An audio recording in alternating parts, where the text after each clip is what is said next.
see you guys in the dark.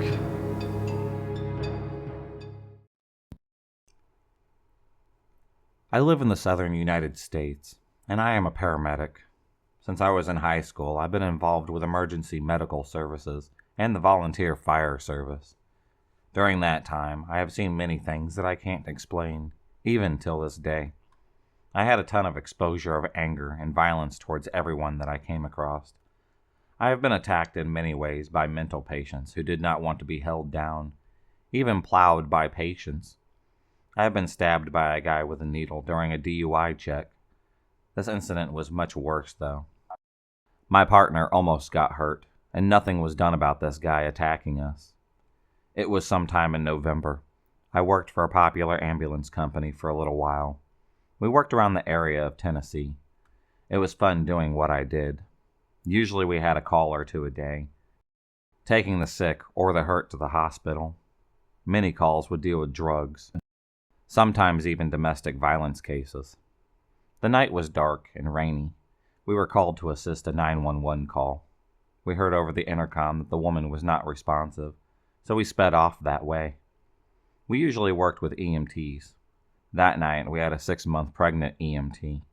She was about 5'2", a very sweet person. I'm 5'5", and I usually crack jokes about things to lighten the mood. I knew something was strange the moment that we arrived. This neighborhood was an older neighborhood with shotgun houses. The only light to the house was the light coming from the cop car. A deputy happened to be at the door, saying that the lady was inside, and had all the other cops at their cars away from the house. The lady's husband came home, found his wife on the ground, so he called the police department for some help. Said his brother did it, and then he vanished. Back to his car. We walk in, and no one was around except for the lady, laying face down between the couch and the table. The woman had a busted nose and a split head. We went to work immediately. She had bruises that were both new and old all over her. We had work to do. We had to give her an IV and a neck collar so that she would not be able to move. Without us knowing, a man suddenly stepped out of the bathroom. I gave her a mask and was checking her when I hear the clicks from a shotgun. My partner was working on the stretcher outside. I stood up and came face to face with a shotgun, and the man staring right at me. The man was black and seemed drunk, with a pissed-off look on his face. He looked at me and just repeated, "I will get them all." He was sweaty and jittery with the smell of alcohol on his breath. Even with my training of, if it isn't safe, just leave. And if that was a possibility, he probably would have tried to kill me. I told the EMT to get out now. She probably saw this because she screamed. I repeated it slowly as I placed myself over his wife and my partner. He suddenly put the gun to my face and had no emotion to his face. The EMT took off down the road. He repeated, "I will get them and kill them. Did you do this?" I figured that it was just a joke and told him jokingly to not miss. He didn't laugh as he held the gun at me. I tried not to break down as I told him that I'm the only one that can save her. "If she dies, so do you," he responded, as he sat down on the couch. I figured that I was going to die here. I worked to bandage up the woman, and when I look up, he would blast me is all that I thought. He suddenly lowered the gun, said that his brother made him do this, that she was cheating on me. He made me do it. I just didn't want this to happen, you see, but she made me. I was running out of ways to make him think that I could save her when flashlights flooded my eyes. The police were brought back by my partner. She noticed that they went in search for the brother. Guns had drawn. They yelled for him to drop the gun. He did, and they threw him onto the ground and cuffed him. They made him drop the gun before putting in handcuffs. All he said was that it was my brother. It was my brother's fault. I was shaking in fear. We got her bandaged up and delivered her to the trauma center. When we met back with the deputy, we made a report with him and the company. Nothing was said after that. I don't work there anymore, and sometimes I see the EMT. I laugh about the situation from time to time with her. Thank God nothing was said on the news about it. I was taking a kid when I see her. She takes me aside and lets me know the rest of what has happened. Then I realized how close I really was to death. When the woman came through, she told everyone that her husband didn't take his meds and drank heavily that day. He assaulted her until she was knocked out on the floor. Claimed that she was cheating with his brother, and he knew it. Eventually, he had pleaded guilty and was taken away. He is still locked up to this day. The thing is that his brother died years before in an accident. At least that's what the wife has told us. He took the meds to stop his hallucinations of his brother. The cops knew of the calls for mental illness at that house and never said a word to us. I have more questions than answers right now, and at this point, I am sure that I will never have them answered. What's the worst thing that you've ever seen? Ask any paramedic, and they'll have been asked this question many times over in their career. I'd never given myself time to properly think about the answer until recently. Is it having my fingers in the back of a teenage boy's brain as my colleague and I lift his limp body into a bag after he had flipped over his new car on a dark country road? Is it looking upon a small, water-thin, dead child curled up on her Cinderella duvet after drinking her parents' medication that they used to help with their addictions? Is it the elderly man who closed curtains had gone unnoticed by his busy neighbors while he lay decomposing in his own carpet? It's none of these. My answer starts at 6:10 a.m. one morning many years ago with a call out to an elderly man who is struggling to breathe. Treating a dying child made me reflect on my role as a paramedic. We arrived at a slightly neglected bungalow where a frail elderly figure limps slowly to the door, greets us with an apology. She didn't want to bother us.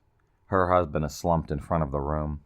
I know he's not well, and he needs to go to the hospital.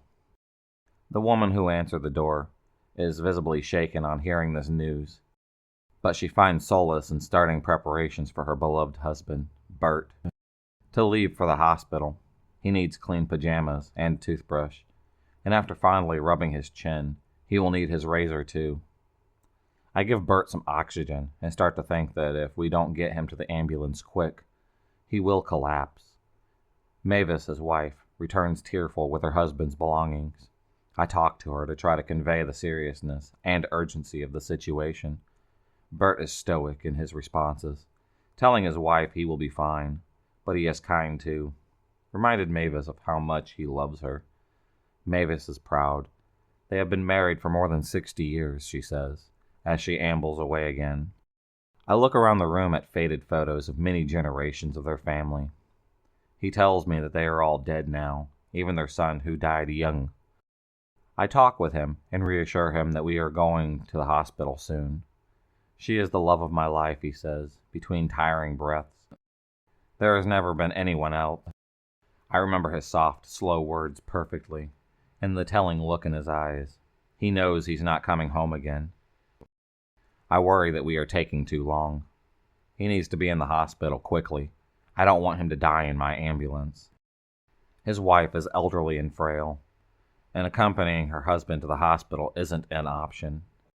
I worry that there is no one to come to help her when we are gone. My haste to get Bert out of the door and to the hospital is abruptly subdued by the realization that this is probably their final moment together. They are about to say goodbye to each other for the very last time. I try to convey the gravity of the situation to Mavis. I think she finally understands when her eyes fill up. She limps back towards Bert, who is still protesting to her that he will be fine. Her hands cup his cheeks as her small, stooped frame leans forward to give him a kiss. I pause momentarily, trying to be invisible, and then ask quietly if we can go. She flattens his hair to one side of his head, smiles at me, and then nods her head. I ask him if that is okay, and he smiles and nods too. He died later that day, and I spent a lot of time wondering what happened to Mavis. I knew that I had cared for Bert and looked after him well, but I had deserted her. I had left her there all alone. I toyed with the idea of visiting her to go check up on her. This felt right in many ways, but wrong in others too. I didn't know what to do. I had prioritized Bert's care, but in doing so, I had neglected what she needed. I was left feeling like I had failed her in many ways. When thinking about my answer to the "what's the worst thing that you've ever seen," it didn't take me long to remember this job, even though it happened many years ago. It is the job that I most agonized over. It is the job that stayed with me for the longest time after it was over. You might think that it can't be worse than that, and that I haven't seen worse, but it is definitely the worst thing that I've ever felt. I never did go back and go check up on her. This happened a couple of days before my 15th birthday. I fell off a horse and was taken to the emergency room for my hurt back. Was sent home after a few days. I wasn't worried about what happened, and I went on with my life. A while later, a guy adds me as a friend on social media, tells me that they were the paramedic that day. We talked about me wanting to be one, and he helped me along. He sent me messages constantly. I hardly replied. I felt bad, so I made time to talk with him more often. I found out that he was in his 40s, and told him that it was weird he was talking to a minor. He replied that that's okay. We will be working together soon. Since he is a paramedic, he told me about my family's history with medical records. He told me about stuff I said to the doctors, so that I would just keep talking to him. Used my family records against me as well. He always drove past my house on the way to work, looked through my windows. He would always message me, telling me how hot I was doing whatever I was doing. My grandmother fell ill, and of course it was him who responded. He drove away with her. Later told me how sexy I was when I cried. I had to talk with him daily. He taught me medical stuff that paramedics have to know. A year later, I had broken down with depression. I stayed in a mental hospital after my breakdown. He got in contact with me daily while I was there. I didn't say anything to anyone there because I was scared of what he might do. The police came and knocked on my door, told me that I had to go with them. I had to sit and wait for a lady to come back. Moments later, she comes back with a lawyer. The lady told me some older guy was calling me when I slept. They thought something was wrong. One lady knew the guy and knew that he was in his 40s. I told that lady everything that happened over the last couple of years with him. They took me back, and I figured it was all over after that. After a little while, he started calling me again, angry that I told them everything. He started yelling at me over the phone. He called every day until I hit 18. I went in front of the judge. I told them everything, things my lawyer didn't even know about. A cop came in, told everyone that they found child porn on his computer, even pictures of me. My mom was furious when we found out that he only got a few months in jail. She told his boss and then had him fired. When he got out, he called me for a little while. Then one day called and said that he met someone else and that he wanted to cut ties with me. After that, I never heard from him again. I still get scared when I see a paramedic thanks to that man. At the time, I was 17. I was wearing booty shorts and a top after going with friends to the lake. I was about to drop off the last person in my car. I pulled up to a red light. I happened to see an ambulance pulling alongside my car. When the light hit green, I hear the siren of the paramedic vehicle. I saw the driver had his head out yelling at me to pull over. I thought that he wanted to pass me, but the thing was, his siren was only on for a few moments. I was completely confused. I pulled over, and so did the driver. I became confused as he got out of the car. He wanted me to step out to talk with him. I asked him why he pulled me over. Suddenly he asked me for my vehicle information. I grabbed everything, and when I got out, I said that I didn't know you guys could even do this. My friend was getting angry when the guy looks down at him, says, "Shut your mouth, or you will be put in cuffs." I asked again why he pulled me over, because this wasn't like any other time that I got pulled over. He smiled with a sinister grin. I felt exposed because of my top showing my breasts. I covered them up with my arms. I felt very exposed. He said that he pulled me over because I didn't have a front plate on my car. He wouldn't have even seen that until he walked out of his car. I told him that I had one in the window, but he told me that I was in a ton of trouble. and he needed my information. The man talked over me, sounded very angry at everything that I said, made a huge deal of letting me go without a ticket, that I should be lucky that he was being nice to me. Thinking about it now, I'm sure that he wanted me not to suspect anything from him. He didn't have a name badge or even a partner with him at the time. I'm sure that he was hoping that me being young, I wouldn't argue with him at all.